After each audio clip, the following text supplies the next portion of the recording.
Assalamualaikum, Yoshmina. Apa khabar semua? Harapnya semua dalam keadaan yang baik, sentiasa dimurahkan rezeki dan diberikan kejayaan di dunia dan di akhirat.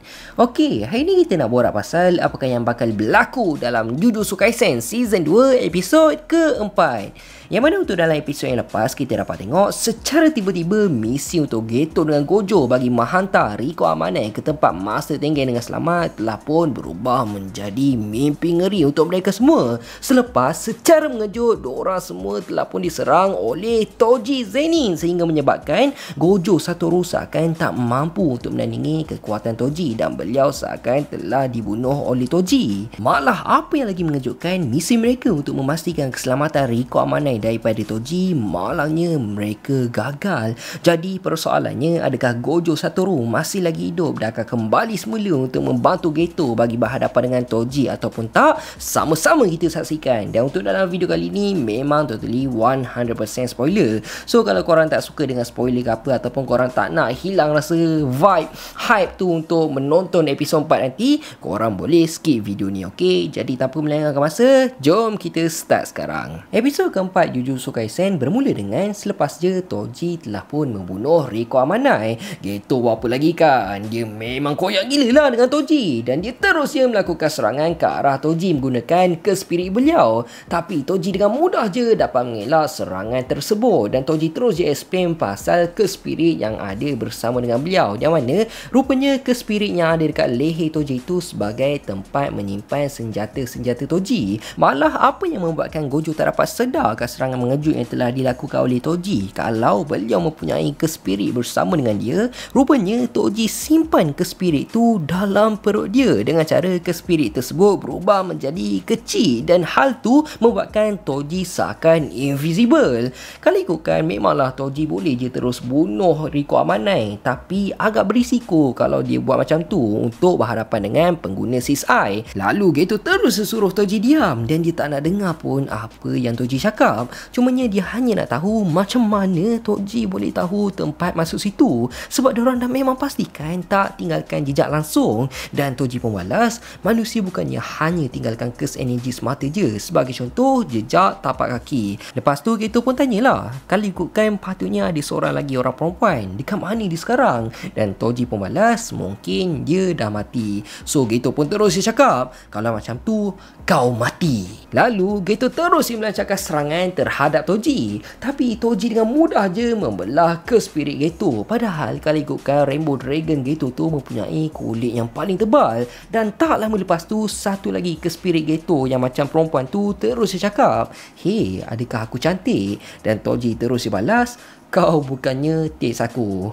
Ke spirit pun kena reject dengan Toji tau. Jadi ke spirit tu pun terus dia keluarkan seakan gunting untuk menyerang Toji. Dan serangan tu memanglah dapat melukakan Toji, tapi impak dia tak banyak pun. Jadi lepas dari itu, secara tiba-tiba Geto muncul dekat belakang Toji, yang mana beliau cuba untuk mendapatkan ke spirit yang ada dekat leher Toji. Tapi malangnya beliau gagal. Dan disebabkan hal tu menyebabkan Toji dapat menyerang Geto dalam jarak yang cukup dekat. Dan Geto pun terus je tak sedarkan diri. Cumanya Geto tak mati pun, sebabnya Toji cakap kalau Geto merupakan pengguna Shikigami, berkemungkinan Toji akan bunuh Geto. Tapi disebabkan Geto merupakan pengendali curse, jadi Toji tak nak ambil risiko, sebabnya dia tak tahu apa yang bakal berlaku terhadap curse spirit yang ada dekat Geto kalau beliau mati. Lalu Toji pun terus dia bawa mayat Riko Amanai sebagai bahan bukti untuk dia claim dia punya ganjaran. Nak dijadikan cerita, lepas Toji dah hantar mayat Riko Amanai dekat Star Religious Group Headquarters, waktu Toji baru je nak gerak dari situ, secara mengejut tiba-tiba ada seseorang telah muncul dekat depan Toji sehingga menyebabkan beliau terkejut, iaitu rupanya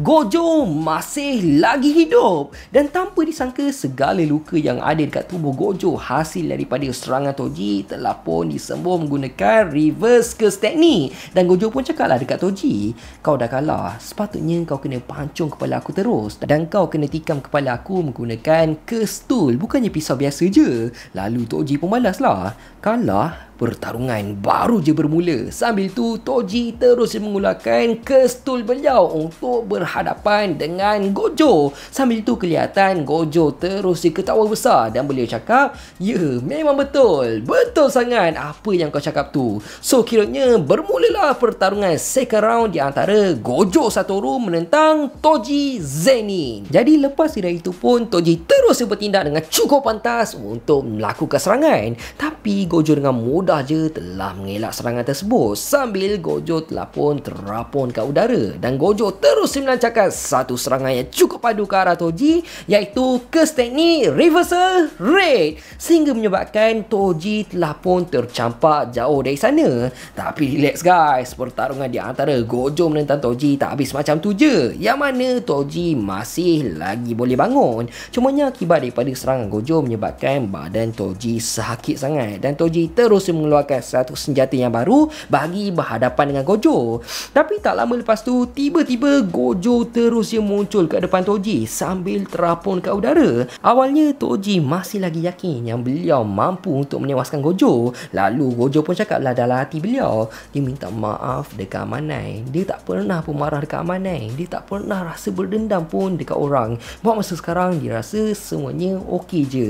Lalu Toji terus melancarkan serangan ke arah Gojo menggunakan serangan yang seakan rantai. Tapi tak sempat serangan tu nak kena ke arah Gojo, Gojo pun tak tunggu lama tau. Dia tak tunggu lama-lama, dia terus melancarkan satu serangan yang pasti Toji sendiri tak tahu kewujudan tentang serangan tersebut, iaitu Holo Teknik Purple. Dan disebabkan serangan tersebut telah menyebabkan Toji kehilangan sebelah tangan beliau dan Toji sendiri mengaku yang dia dah kalah. Memang keadaan Toji sekarang memang teruk gila, seakan berlubang separuh badan dia. Lepas tu sebelum Gojo menghapuskan Toji, Gojo pun cakap lah, "Kau ada kata-kata yang terakhir tak?" Dan Toji balas, "Nah, tak pun." Tapi tiba-tiba Toji teringat pasal anak dia, iaitu Megumi Fushiguro. Lalu Toji pun cakap lah dekat Gojo, dalam masa 2 ke 3 tahun lagi anak dia akan dijual dekat keluarga Zenin. Jadi buatlah apa yang kau suka. Dan lepas tu pun Gojo telah membunuh Toji.